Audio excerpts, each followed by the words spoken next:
Joining me now, Brendan Deeg, NFL news editor for the Score, Double Doink podcast host. Good morning, Brendan. Thanks for joining me this morning.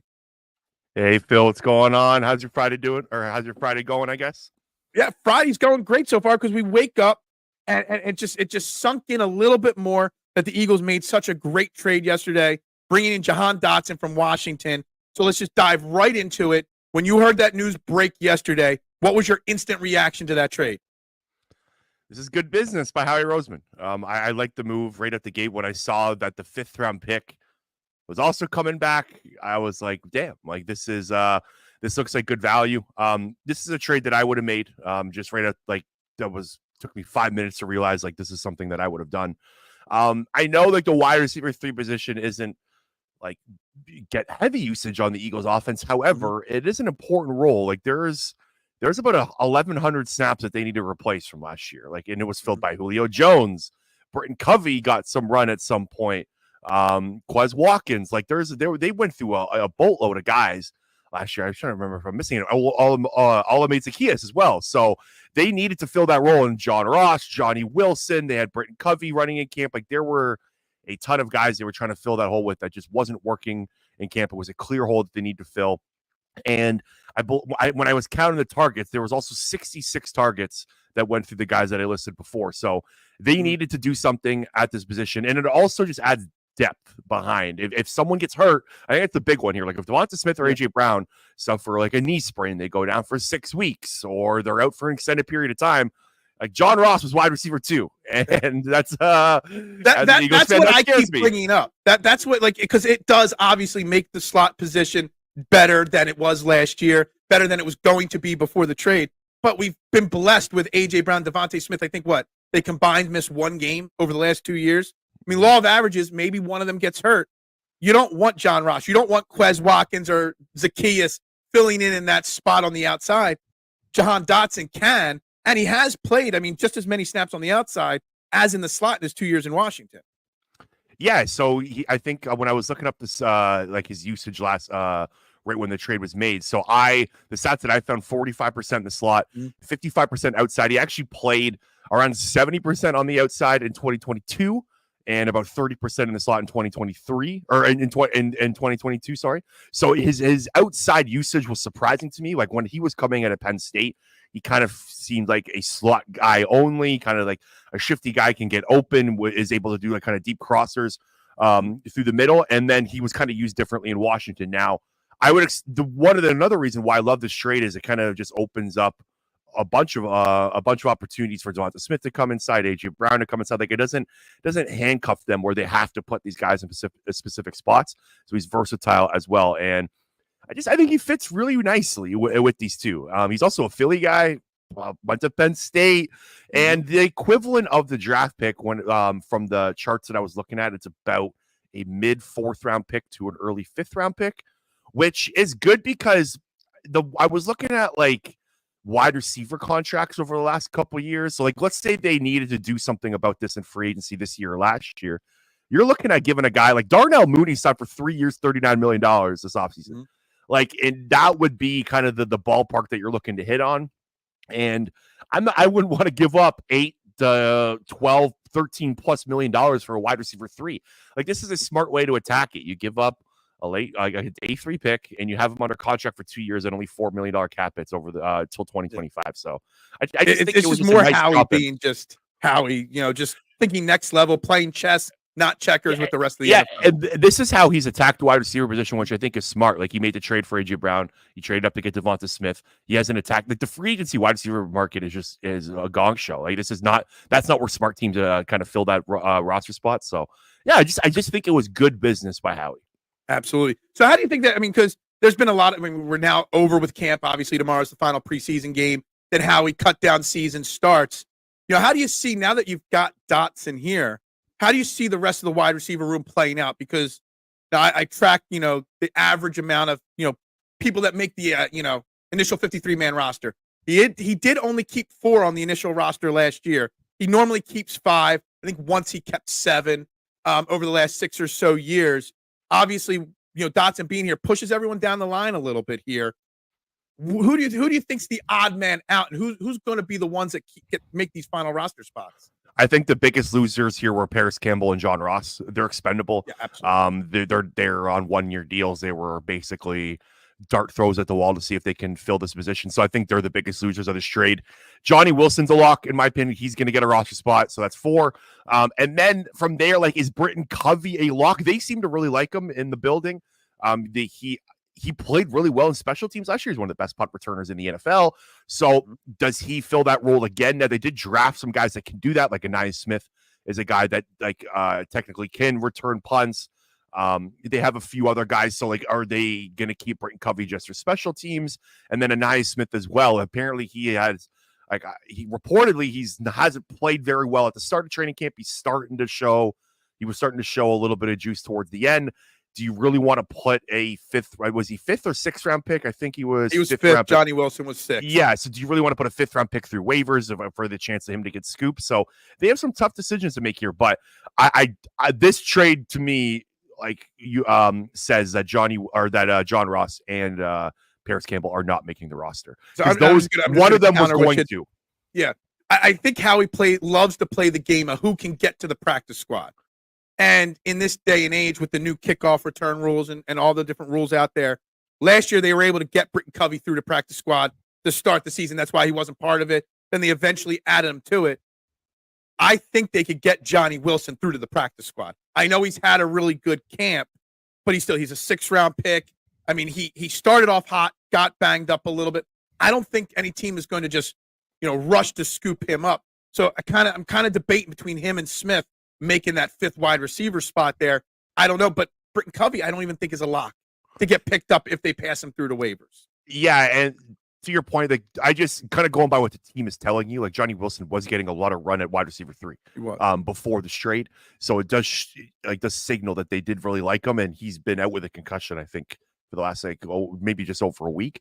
So yeah, like, it's hard to tell what they're thinking because they were trying everyone at this position at wide receiver 3, and like it's going to be who can contribute on special teams. Theoretically, Johnny Wilson is a guy that can contribute on special teams going downhill. Anais Smith is a guy that's probably only going to give you return ability. I don't know if he's going to be out there making tackles as a punt gunner and stuff like that. So yeah, it's honestly, like, I don't really have a strong take on it. I'm going to be really curious. I do, like I said, I do think this does say the end of, like, Paris Campbell has been in and out of camp. He's been injured. He was like the 6th wide receiver on the New York Giants last year. So, like, there wasn't a lot of juice there. They were hoping he could kind of resurrect his career. They liked him coming out of that draft too. They would have taken him if Indianapolis didn't draft him at that. I think they were going to take him over. It was JJ Arcega-Whiteside at that point, right? Like, they really liked Paris Campbell coming out of that draft. So they were just going back to their old scouting roots and saying, let's see if we can get him back in here, or get him in here, and resurrect his career. And then the John Ross thing was just an experiment, right? Like, well, let's see if we can get this former 1st round pick back to its potential. And of course, like, he's 28 years old. It's been a while since he's even had like 400 yards, and he hasn't played football in like 2 years. So yeah, like, I just think it spells the end of those two guys. And then, yeah, I guess we'll see how they try to navigate this, because Howie has in the past been burned by the waiver thing, where he tries to get a guy through and he doesn't read the league well. But I wouldn't risk losing a guy like Johnny Wilson. Like, I just love the profile. He's 6'6", 6'7". He's a younger guy. I wouldn't put that through. I wouldn't put a guy like that through waivers. But trying to go through my notes here to find it. So the last time they kept more than 5 wide receivers was 2020, when they kept 7. Is there a scenario where maybe they go a little light at another position to make sure they keep Johnny Wilson, Ananias Smith, and stuff like that? 7 seems heavy. Like, I think five, maybe 6 is probably where they're going to go. Gotcha. So overall, though, outside of the wide receiver position, obviously we're stacked, and people are laughing at you in the comments that you had to bring up J-Jaw, his name in the episode. Gone are the days of having to worry about those kind of wide receivers getting targets on this Eagles team. But overall, feelings from camp and stuff like that, this offense seems to be, all intents and purposes, on par to be one of those elite offenses that we've grown used to seeing in Philadelphia. Are you feeling positive? Are you feeling the vibes are there? Are you feeling that Jalen Hurts and Nick Sirianni are on the same page, that Jalen Hurts really, truly, not just in practice, but really does have an understanding of this new offense? Yeah. I think all the reports have been positive. He threw his first interception at camp. I'm actually kind of happy that whole saga's over with. Like, just kind of getting it. I'm telling you, what's gonna be broken first? The Jalen Hurts interception record or Cal Ripken Jr.'s consecutive game, played. What's a bigger record in Philadelphia or in sports period right now? Yeah, it was like the classic radio talk. Like I think Nick Wright and those guys picked it up on First Things First. Like, yeah. I'm just happy that it was over with. Like, interceptions in training camp are where they're supposed to happen. It's completely fine if he throws picks there. But yeah, it's all looking good. Kellen Moore's been hyping him up at every press conference. Nick Sirianni's been talking about AJ Brown, Devonta Smith. I think we're just on John Clark's podcast, and they said that he's been doing really well in camp as well. Like, all signs point to being good. However, we have to see it on the field. I've been thinking about this because I'm diving into my NFC East preview on my podcast. I'm kind of thinking like what went wrong last year. I think I could be wrong here. Like, I might be galaxy braining this, but a lot, like, they really struggled against the pressure last year. That was their downfall. They couldn't figure out how to handle exotic blitzes coming at you. Like the protection calls from Jason Kelsey were not matching what the defense's was coming at you. I really do think there was just a big disconnect between Brian Johnson calling this offense. It's not his offense. It's Nick Sirianni's offense. And he's trying to figure out protection schemes with his center to counter what defenses are throwing at him. Like, I really just do think there were too many chains in the link, like Sirianni to Johnson, Johnson to Jason Kelsey, Kelsey to Hurts. I really just think it got too complicated. It got too overwhelming. They couldn't figure out like how to properly stop the blitzes. Like, teams were blitzing Jalen Hurts on third down at like a 60% rate last year towards the end. They spammed it. The league average is about 38%, to put that in perspective. That kind of blew my mind when I was doing that research. So I really do think just having one guy in Kellen Moore just running the show, it doesn't have to go through 6 different headsets to get to the right call. I think this is really important. And I liked the Kellen Moore hire from the start. Like, he's ran really good offenses when he's had a healthy quarterback. If you look at since 2019, if he's had his quarterback start 12 plus games, he's never had worse than a 12th DVOA offense, and it's been top 5 2 times. So he at the floor, to me, like, they finished 10th in offensive DVOA last year. Like, that should be the floor this year. Like, I forgot like how like good they were at the beginning and how bad it got towards the end, because 10th kind of blew them out. I'm like, that's not what it looked like towards the end. Like, they were one of the worst offenses in the league towards the end. So if they can just like figure out the pressure stuff, like force teams to not rush 6 at you or 60% of the time at you on third down, and force teams to do different things, because what teams were doing was just playing too high. Like, Jalen Hurts also saw the most too high shell coverages in the league, because they were just begging him to underthrow, and the Eagles just wanted to push it deep. Like, I really do think the Kellen Moore addition is the biggest addition to this team, and I really do think it's going to work. And it's all signs point to it working in camp. So obviously the Eagles addressed the weakness at the wide receiver 3 position. The biggest offensive concern I have right now is the depth on the offensive line. Mm-hmm. Obviously Lane Johnson, Jordan Mailata, Cam Jurgens-Dickerson, they're lock solid, all pro level players. Becton has won that right guard. I still have some question marks there. But in my opinion, on my eye test, I go by eye test, not analytics, for a lot of my opinions. The backups that have played in the preseason have not looked very, very good. And I know they're backups and they're playing with Kenny Pickett and whatnot. Are you concerned at all about the depth on the Eagles offensive line if Lane Johnson goes down for 3 or 4 games? If Becton can't play right guard, Jurgens can't play center, like whatever happens there, like, to me, there's a big disaster looming if one of those guys goes down for a significant period of time. Yeah, that's my biggest worry with this team is it wasn't wide receiver 3. It was always going to be the offensive line. Specifically right guard is my biggest worry. Like, love Mekhi Becton. I predicted he was going to win the job in camp. Was never high on the Tyler Steen pick. When they took him, I thought that was one of more Howie's questionable picks. Like, he doesn't have a ton of tools to work with, and now he's losing the job to Mekhi Becton. I think that kind of goes to show what the Eagles think of him as well right now. I love it in the run game, but like pass blocking, it's a new position for Mekhi Becton. Can he hold up there? And then if he goes down, or like you said, Lane Johnson goes down, like, my guess is they're going to kick Becton to guard or Becton to tackle. He hasn't really crushed a ton there this offseason, but they haven't really worked Tyler Steen as well at tackle. Like, Fred Johnson seems to be the 6th offensive lineman or the swing tackle right now. And I'm not at camp, but there's been some reports that he's been kind of getting cooked by Bryce Huff at some points, and there's been a lot of not like the most positive swing on Fred Johnson. So yeah, like losing Lane Johnson has always been a massive issue for this team. I think the record like is a huge swing from when he's healthy to when he's not healthy. And I remember the suspension as well. Was that the 2020 year when he got suspended for 6 games for PADs? Yeah, like, and then the team just fell apart without him, right? So there's that my biggest worry. Like, they need Lane Johnson to stay healthy, and they need the Cam Jurgens, Mekhi Becton to stay healthy as well. Like, this isn't the Eagles' offensive line depth of old. Like, they are always it's always been Stoutland University, where they have just a bunch of guys they can throw in there and play at least average to mediocre football for you. Trevor Keegan, I'm intrigued by. Darian Kennard apparently is I think it was Lane Johnson was hyping the hell out of Darian Kennard on a podcast last week.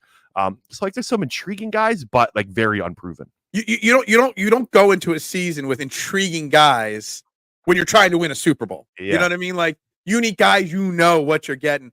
And obviously after Saturday, cut down season starts, Howie's going to be, watching that waiver wire and listening to phone calls on trade opportunities. And I know there's issues on defense at depth at safety, maybe at some other positions along the defensive line.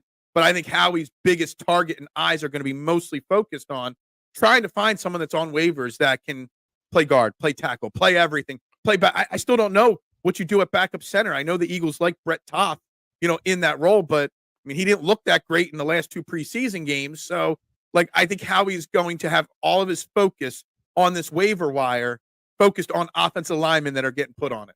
Offensive line is the hardest position to find waiver wire guys and free agent guys, because teams don't give up good offensive linemen. Like, this is the most important position outside of quarterback in football. So like that's like free agency and waiver stuff. Like, you rarely find a hit like that. Like, I think the Rams traded for Jahan Dotson like last year late, and he had to turn to be a superstar.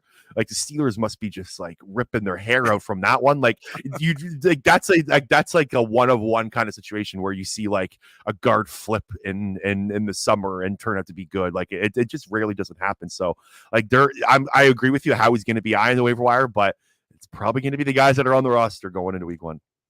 All right, so we got the final preseason game is on Saturday. Obviously, the offense is pretty much set. You're not going to see anybody. You might still see some contributors on defense play on Saturday as they still to try to figure out roles. Who are you? Let me rephrase this. Who outside of Cooper DeJean, because I'm sure Cooper DeJean is who everybody is watching Saturday for solely. Outside of Cooper DeJean, who are you watching Saturday's football game for that can maybe make one final statement to either make the roster or get significant playing time week 1 against Green Bay? Jeremiah Trotter Jr. I know it's the homer pick, but I love it. His pops was one of my favorite players growing up. I really just want him to carve out a nice career here with the Eagles. It would be a really cool story. And I thought he played really well. I was the first preseason game, and then I think he struggled a little bit last game. So it's kind of up and down, but I would like there's a hole for playing time here right now. Like, they seem to really love Zach Bond. Sounds like Zach Bond's gonna be the guy week 1 next to Devin White, and we'll see. He hasn't played a ton of outside linebacker in his career. He's been kind of a tread from edge rusher as well with the New Orleans Saints. Like, he's been all over the place, but like, when it's so weird, the discourse around him in the building, like Nick Sirianni went on like a 30-second rant about 2 weeks ago about how much of a competitor Zach Bond is. Vic Fangio brings him up all the time. Like, they really love him there. And I'm not there, but like, I just don't, it baffles me why Zach Bond is like their propaganda on the defense. And Devin White's can have a starting spot, but like, I really do think there's an opportunity here for a Jeremiah Trotter Jr. and a Kobe Dean to maybe leapfrog Zach Bond, and the preseason games are going to be key here too. So that's the guy. And then I think I just saw on your screen I was going to bring up. I like Jalix Hunt was a guy that I wrote about at the Score for my 10 underrated prospect piece that I do every year.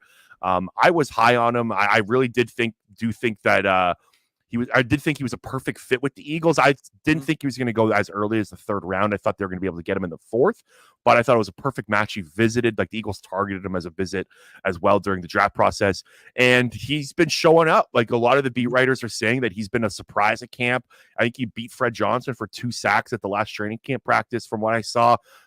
It sounds like he's like not going to be this redshirt freshman that I think I included. That's kind of what I assumed he was going to be. It's a great way to put it. Redshirt freshman. Yeah. Yeah. It sounds like he's going to get playing time at the gate. So I'm curious about him too, but they're probably not going to play a ton of guys that we're going to be able to discuss on Sunday or Monday. Like it's going to be a lot of backups.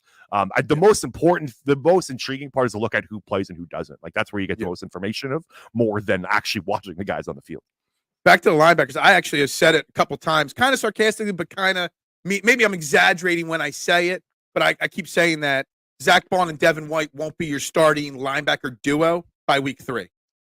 Yeah, week 3 might be a tad early, but I'm with Dean you. Or Trotter steal one of those roles. I already see almost like a rotation starting to form at linebacker, and then one, if not 2. I think Trotter and Dean will be the starters in 2025 as long as everybody stays healthy and whatnot. That would be ideal. Like that was like I Devin White was another one. Like that was probably my least favorite. I've never been a big Devin White guy, but maybe he can resurrect his career as a first-round pick. He played really well during that Bucs Super Bowl run, but like since then it's been kind of downhill. But he's going to carve out. He's already got the starting spot locked in. Yeah, like they continue just to throw dart throws at this position, and maybe this is the year it hits because last year, like. It was funny, like when I was doing research for the division preview episode for the NFC East, I forgot like Shaq Leonard was on the roster last year. Like, you know what I mean? Like, it's just been an absolute turnstile at the position. So I really hope by the Trotter Jr., Nakobe Dean, or Zach Bond can kind of hold it down this year. I think it just comes to health with Nakobe Dean and then Trotter just getting that experience. Anyway, guys, we're talking to Brendan Deeg here, NFL news editor for the Score, host of the Double Doink podcast. Got to start the wrap-up process here, but I got 2 things I want to talk to you about, just slightly off of football. Every guest has to answer one question for the commenters, and they're all just waiting. I can just tell the quietness in the comments are waiting. Every guest has to answer. We're on a 2-game winning streak with guests here with one answer. You can only watch one movie for the rest of your life. It has to be either The Godfather or Goodfellas. You have to pick one. Which one is it? Oh my God, I might get carved here. I have never seen The Godfather. Whoa! So I have to go Goodfellas. I've never seen The Godfather. No, I'm an absolute clown for that. I'm aware, but yeah, my mom. I actually had this conversation with my mom about this the other day. Like, it's just about movies I haven't seen. Like, I've never seen the Titanic. I've never seen The Godfather. There's been a few. Like, I need to get my ass on the couch and start watching these old flicks. Stop I've seen football and watch these movies. Goodfellas is one of my favorite movies of all time, so I'll go with Goodfellas. Look at this here. K1 say now, you know. I'm sorry, K1. You did not win a new listener to your podcast with that comment right there. I'll next time I have 3 hours of my day, I'll sit down and watch it. Exactly, because you need to carve out a lot of time to watch those movies. One other thing I wanted to bring up, and I hope I'm not out of line doing this, but I've been following you for a long time. We've done work together before, and I just wanted to shout you out. I've seen your recent posts, non-football related, about your health journey, your sobriety journey, and I wanted to say thank you, because I think when people in your position with platforms promote that stuff publicly, it really helps. And the weight loss part of it, the health part of it, has motivated me a little bit. And I'm starting to put together a plan myself. So I want to say how I don't know if you realize when you put that kind of stuff out there public, how it does help people and stuff like that. Yeah, thank you, man. And no worries at all. I'm very open about this right now. Yeah. When I remember bringing that up once to a guest before, something similar to that. And they kind of afterwards like, I didn't like that question being thrown in there. So yeah, no, I'm actually so yeah, full disclosure. Struggled with drug and alcohol addiction for a majority of my life, from like my 20s to kind of when I went into rehab, and I've held it quiet. Like no one besides like my family and some personal close friends knew about it. And then after the NFL draft this year, I could kind of feel my life slipping away a little bit. Like I went on vacation right after the draft. I literally went from my work office, finishing the draft, to the airport for a flight on a bachelor party. And then it kind of was falling apart. And then I kind of had a look in the mirror moment in the middle of June and said, you know what? if I'm gonna make a serious change, it's right now. And I decided to check myself into rehab, and it was the single greatest decision I ever made.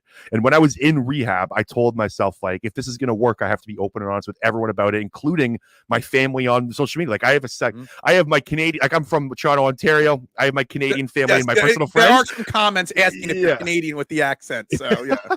It's funny, like I can't see it, like I can't hear it when I hear my voice, but whenever I'm in Philadelphia, I've been to Philly like 4 times. Everyone could always really tell, and I guess you guys could tell as well.